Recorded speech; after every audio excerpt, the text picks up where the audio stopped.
سعد ابن ابی وقاص اللہ کے راستے میں جا رہے تھے، ان کے ساتھ 10,000 آدمی تھے۔ فرمایا یہ مجمع تیرے ساتھ جا رہا ہے،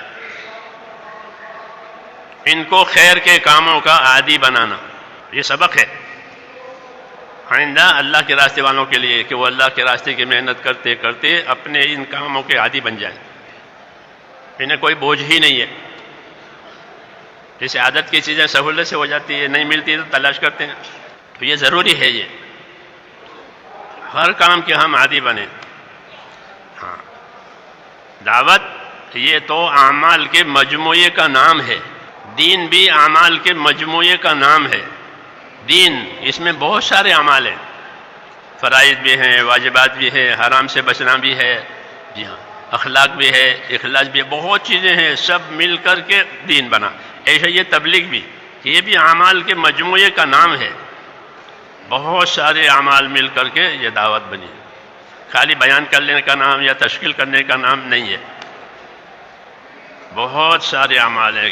کتنا بڑا عملہ یہاں کام کر رہا ہے، کیونکہ بہت کام ہے، دعوت کا بھی کام ہے، سیکھنے سکھانا کا بھی کام ہے، ذکر عبادت کا کام ہے، خدمت بھی ہے، حفاظت بھی ہے، چوکیداری بھی ہے، یہ سب مل کے تبلیغ، راتوں کی عبادت بھی ہے۔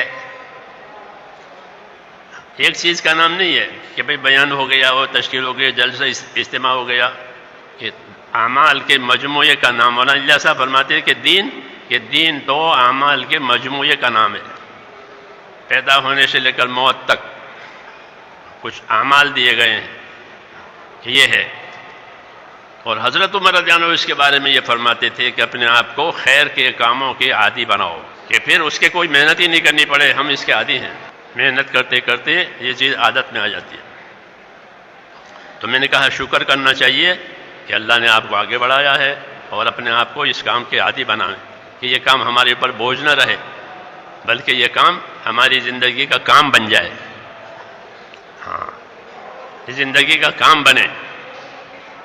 اگر یہ کام نہ ہوا تو اندر کمی محسوس ہو دل میں، جیسے پیسے کو پانی نہیں ملا، بھوکے کو کھانا نہیں ملا، ایسا اسے تعلق پیدا کرے،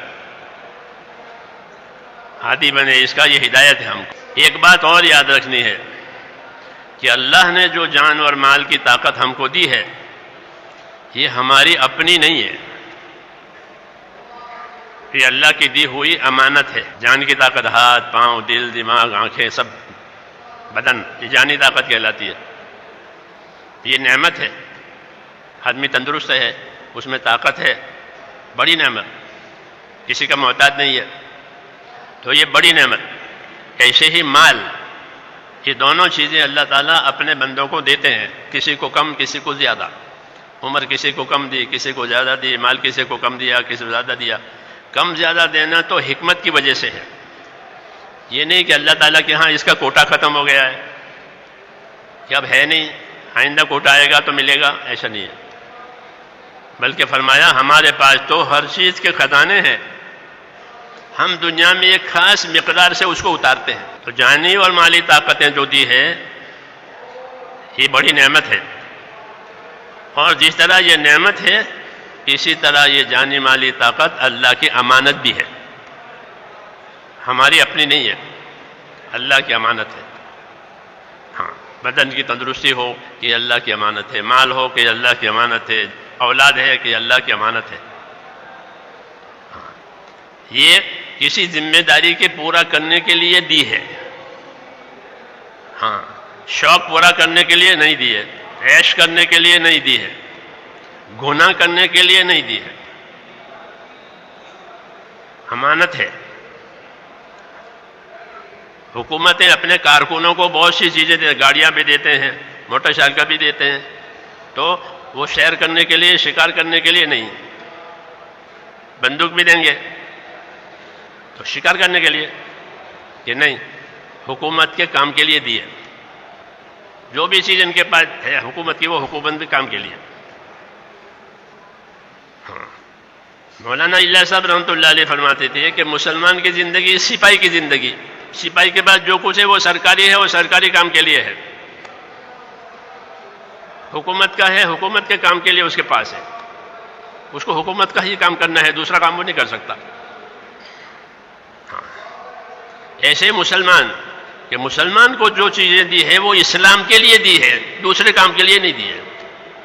غیر اسلامی کام کے لیے کوئی طاقت اللہ نے نہیں دی ہے.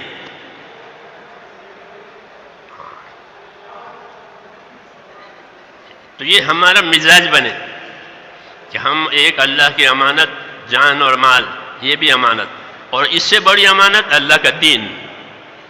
کہ دین اللہ کی امانت ہے ہمارے پاس، اس کی حفاظت کرنی ہے، اپنے آپ کو اس کا پابند کرنا ہے یقین کے ساتھ.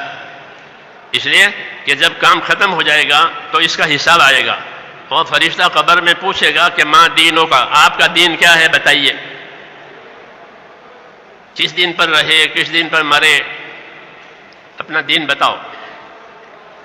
یہ امانت ہے. تو دین بھی امانت ہے، مال جان بھی امانت ہے، اور اولاد بھی امانت ہے. یہ کتابوں میں لکھا ہے، امام غزالی رحمۃ اللہ علیہ فرماتے تھے کہ ہر آدمی کی اولاد اس کے پاس اللہ کی امانت ہے. اپنی اولاد کو کہاں لگا رہا ہے؟ یہ عبادت کے لیے پیدا ہوئی ہے. اولاد کس لیے پیدا ہوئی؟ ہم بھی عبادت کے لیے پیدا ہوئے، ہماری اولاد بھی عبادت کے لیے پیدا ہوئی ہے. پیدا ہوتے ہی ان کے کان میں اذان اور اقامت کہی جاتی ہے. کیوں؟ کہ وہ تو اسی کام کے لیے آئی،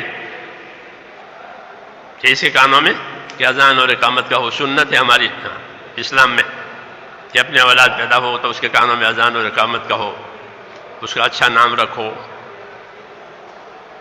اس کا عقیقہ کرو. جی ہاں، اس کی دینی تعلیم تربیت کرو. پیدا ہوتے ہی شروع ہو جائے گا. پیدا کرنے والا تو اللہ، اور کوئی پیدا کرنے والا نہیں. لا الہ الا اللہ. زندہ آوے، مردہ آوے، بولتا آوے، گونگا آوے، اندھا، یہ قدرت، اس میں کسی کو دخل نہیں. لا الہ الا اللہ.